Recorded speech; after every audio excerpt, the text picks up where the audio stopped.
Hey everybody, it's Romania Black. We are on technically episode 29 of Ace of the Diamond. I've been told by several of you that episode 28 is just a recap episode. I can totally skip it. And I decided to, before my dog went crazy, I decided to go and actually watch episode 29, episode 28, and episode 28 is just a recap. It's totally fine. So I'm glad I didn't do a reaction for that episode because I think I would have been... Recap episodes are not my favorite. I really don't like them because if you've been watching a series, you don't need a recap episode because you've been keeping up with it, right? And so they oftentimes just feel like filler and they just... I'm not saying they're a waste of time, but we already have been watching the series, so I didn't need to go back through. But I could tell that with this coming episode, it's kind of a changing of the arc, or at least a changing of the tone of the show, in that finally Sawamura gets some recognition in that Furuya hands him the glove and he's like, yeah, I need you to come in because I'm getting overheated and we don't want all the cards being given away to the other team.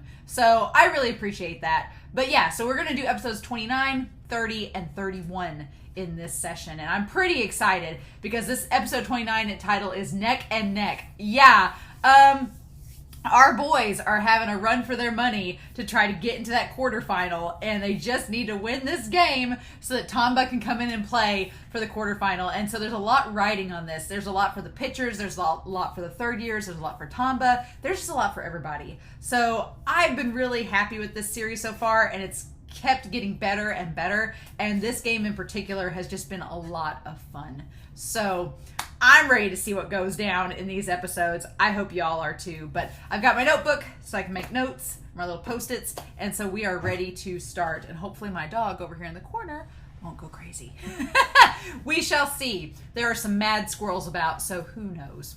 But in any case, we are going to start episode 29 of Ace of the Diamond, and we are going to start that episode here in 3, 2, 1, and let's go.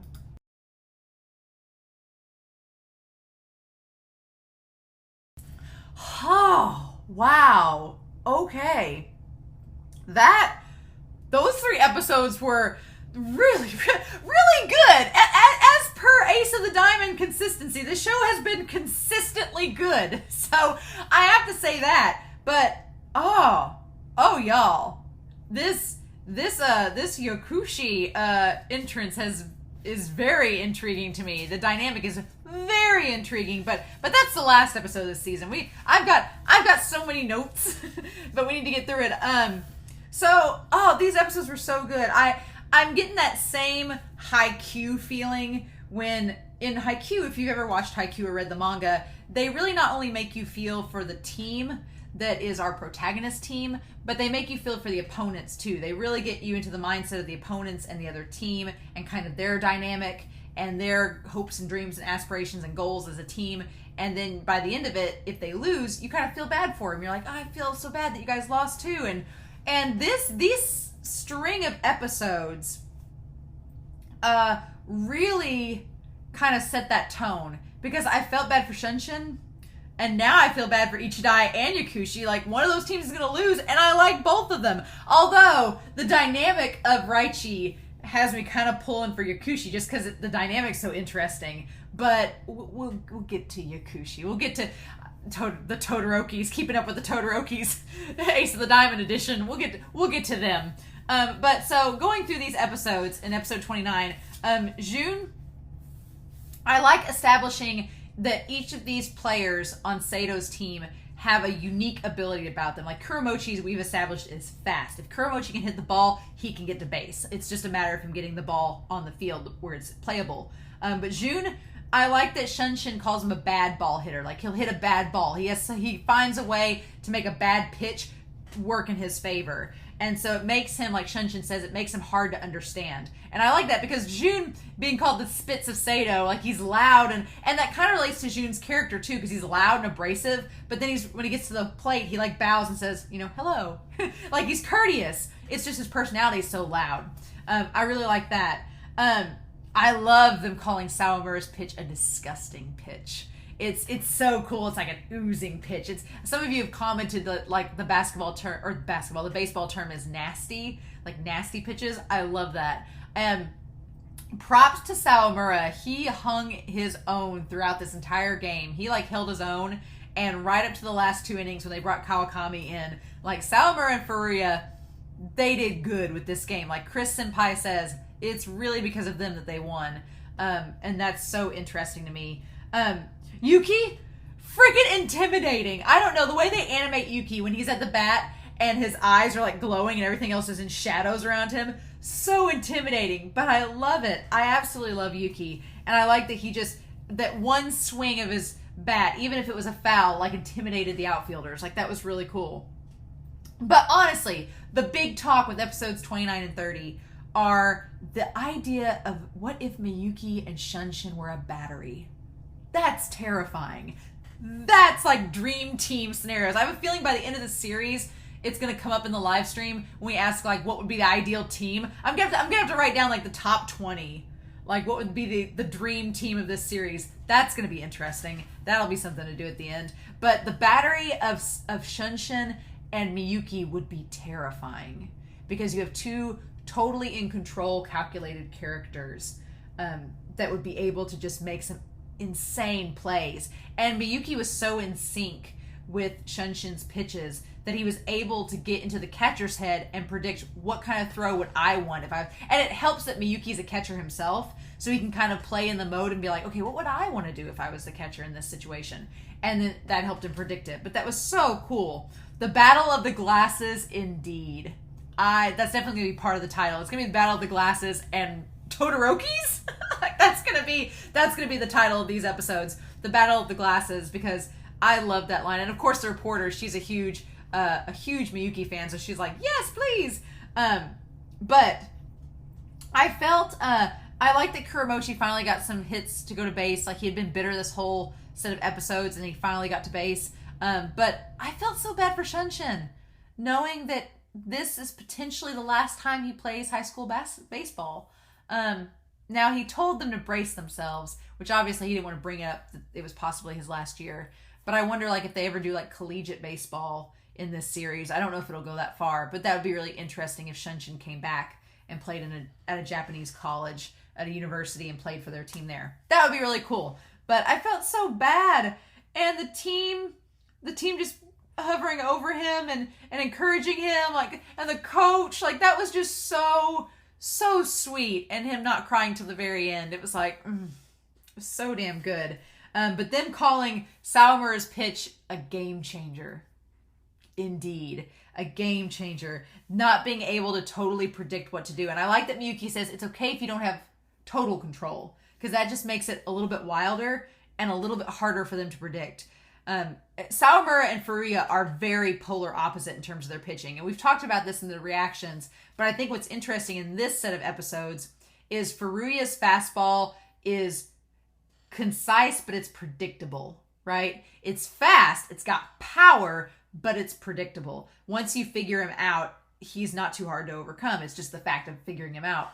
But with Sawamura, it's the exact opposite. There's not as much power to the pitch, but it's a little bit wild. It moves on its own. It's a little bit unpredictable, so it's harder to pin down what to do. And that's what makes it so interesting. And so I love that we have two very contrasting pitchers. And Kawakami, Nori-senpai coming in, is total control. Like at the very end of that match, Miyuki was telling him exactly what to do, and he could do it just like that. Like it was clockwork. Like it was clockwork. He doesn't have the finesse or power that like Akikawa's pitcher like Shunshin has, but Kawakami has the control to do exactly the type of pitch that he needs to do. And then of course Tamba has the fork ball and the breaking pitches and everything. So cool. I love that was such a cool strategy from the coach of telling Tamba to get ready in the bullpen and telling Haruichi to get ready. And he did end up playing. But that was such a great strategic move going into the last few innings, because it's like we need to put pressure on the other team, and this is our chance to do so. Which I thought that was a really smart move. And it ended up paying off because they didn't even have to use Tamba at the end. The damage was done, right? Shunshin, no more Shunshin. I was really sad about that. I made a note that said no more Shunshin. I'm really sad if this is the only set of episodes we see him in. That's really sad to me because I feel like he's such a cool character that I hope that he ends up coming back to Japan to play college baseball. I hope we see him again, because that's going to be really sad if he's not in the story anymore. And I mean, I don't know, don't spoil me, but like I said in the reaction, I don't know how late this series goes, if it's sort of like free where they go into their next years after this. I don't know. So that'd be curious to find out later on. But Haruichi, so cute. Haruichi was adorable. Like him getting the little button, having the blushy face and being like, yeah. Like the shy fist bump. That was so cute. The fist pump.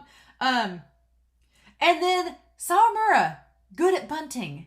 Yeah, so there was a moment there. It was right after Haruichi got on base that Sawamura, the coach told him, and that's another thing I love, is the signals. I love the coaches just signals, like he instantly told them and they all knew what it meant.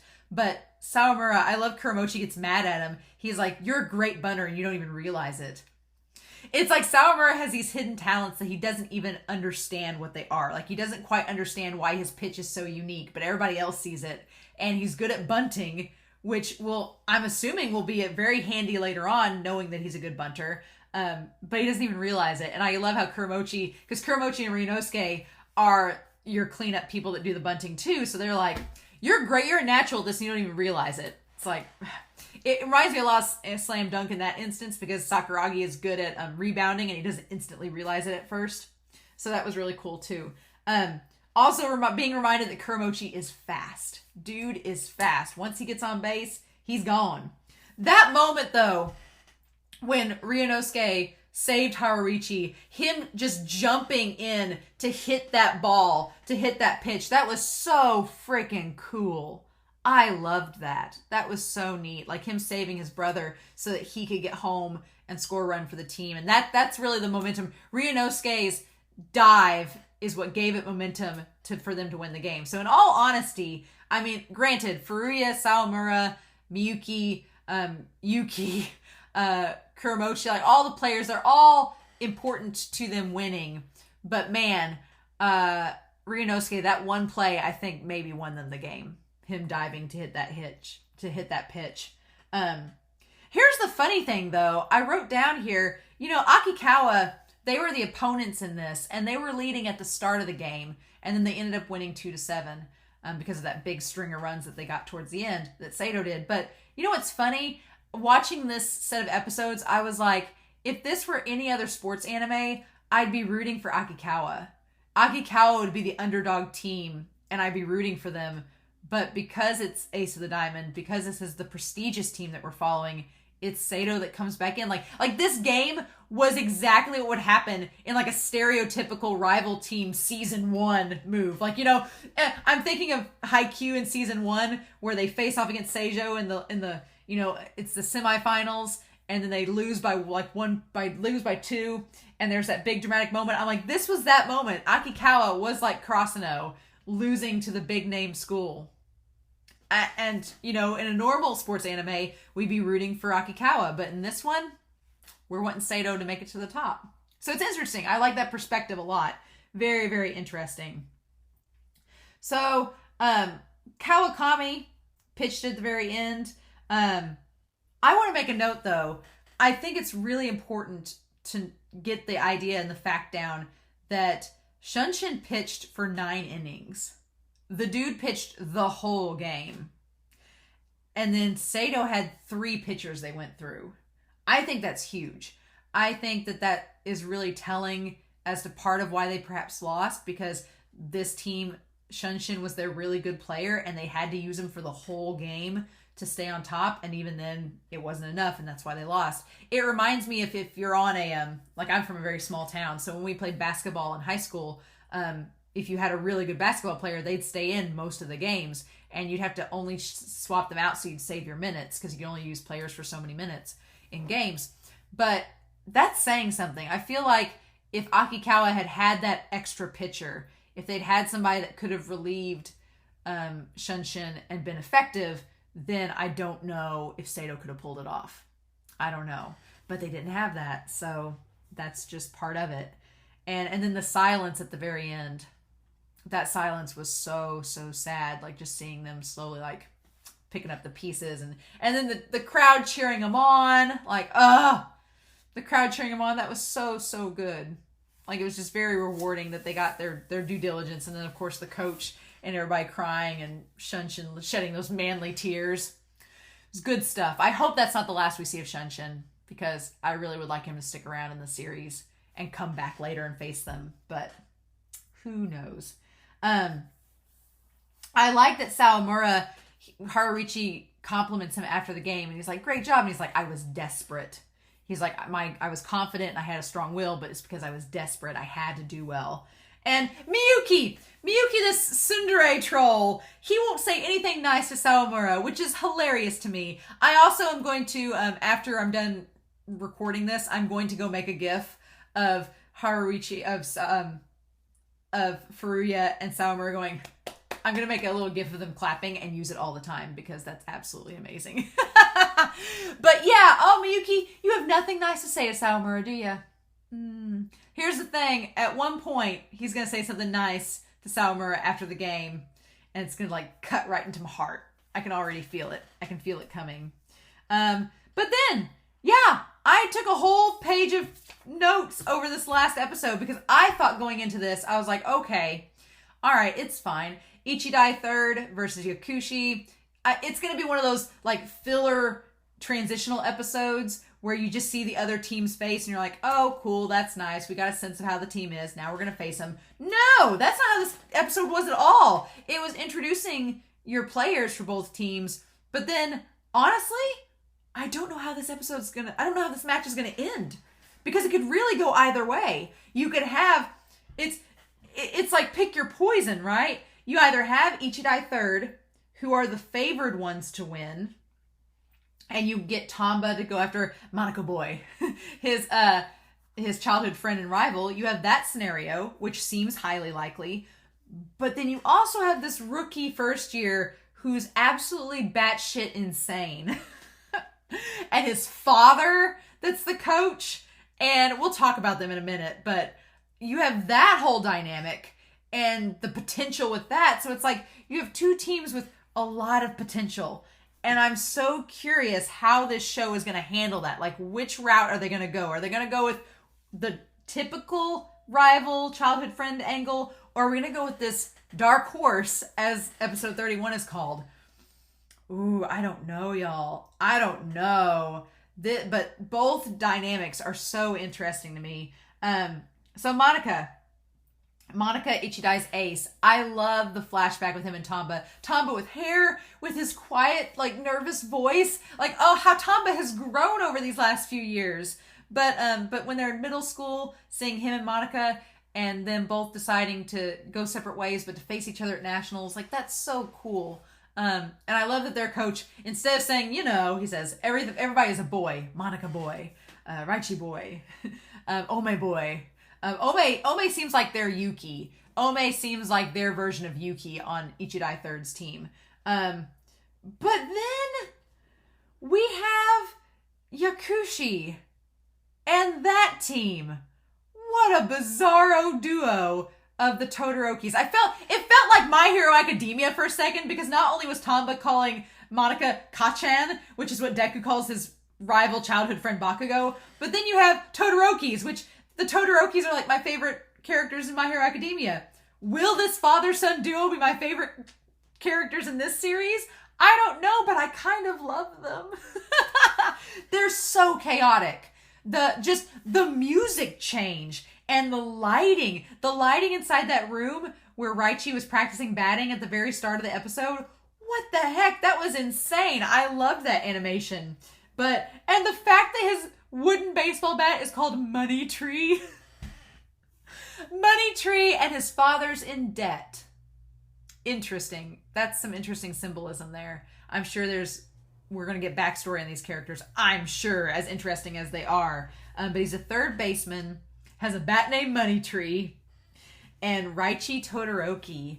And he's like, if Sawamura was an expert batter instead of a pitcher, like an offensive powerhouse baseman and batter, I think this guy would be it. He is the batting version of Sawamura. He's so intense and so over the top, like Sawamura, and they're both number 20. It's fate, right? It's so interesting. But I find it interesting, going back here to real quick to the Ichidai, that the coach of Ichidai wanted Tamba to join their team, and instead he wanted to carve his own path at Sato.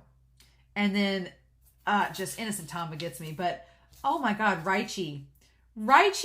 So here's the problem with both Ichidai and Yakushi. They're both very offensive teams, and they both have very strong sets of batters, just like Sato. So they're setting up one of two scenarios, and both of them are going to kind of involve the same thing. You're either going to face Ichidai third, who Sato has faced in the past, and they know that they're really strong batters, and it's going to take a lot of force to stop them. Or you're setting Sato up to face this dark horse, Yakushi, whose batters are wild and strong and without doubt. That whole line about those batters being without doubt means your pitchers better be damn good. Because if they're not damn good, they're going to be hitting a lot of... Raichi's going to be swinging a lot of home runs. That's the problem. That's what makes me almost think that Yakushi's going to win this game. Because that's going to be a problem for Sawamura. It's going to be a problem for Furuya if somebody like Raichi figures out how to hit his pitch. But for Sawamura, who pitches right down the middle, that's going to be a problem too. Because Raichi doesn't look like the person who hesitates. He just goes for it. So we've left this game at 11-8 at the 6th inning, the bottom of the 6th. And Ichidai's winning by 3, but as we've seen how many runs you can score in an inning, that doesn't mean much. The coach of Yakushi, the Todoroki Sr., badass, just sitting there all lounging around with his scuffle, his 5 o'clock shadow. The Ichidai third coach calls everybody boy, which is great. But man, the Todoroki coach is so freaking cool. And his father basically bribing Raichi, being like, if you lose, I'm not going to feed you food. It's like, what? And if you win, I'll take you to an expensive dinner that Raichi's like, you can't afford. Definitely, I felt like this episode it reminded me a lot of in Slam Dunk when the teams Ryonen and Seinen are facing each other. It reminded me a lot of that match because the characters and just the dynamic and the stakes of the game. But what a cliffhanger! What a cliffhanger! I want to know what happens. Darn it! And now I've realigned the gears by skipping episode 28. So now if episode 28 had been a thing, then we would have stopped last episode. But I'm kind of glad to stop here. But I want to know what happens next. So that's so interesting. But yeah, y'all, these games have been, the national qualifier has been great so far. And as much as I like Shunshin, and he's a doll, this Raichi, him and his father, the Todoroki duo, I'm all about it. I want more of them because they just look absolutely wonderful. And I really need Raichi and Sawamura to interact. I feel like if you've ever watched Slam Dunk, there's Nobunaga. Nobunaga's the rookie for Seinen. I feel like Raichi reminds me of him. He's just so over the top and like fiery about everything. And I love it. So, keeping up with the Todorokis and Yakushi, I'm here for it. But I'm curious to know what you all thought of these episodes. I hope you enjoyed this reaction. Please, no spoilers. I'm going into this blind, but man, it's going to be hard waiting for the next set of episodes because I kind of want to know what happens. But we'll find out next week, won't we? In the meantime, I hope you all have a wonderful week. Please stay safe, take care, and yeah, I'll be back next week with episode 32, 33, and 34 of Ace of the Diamond. Bye.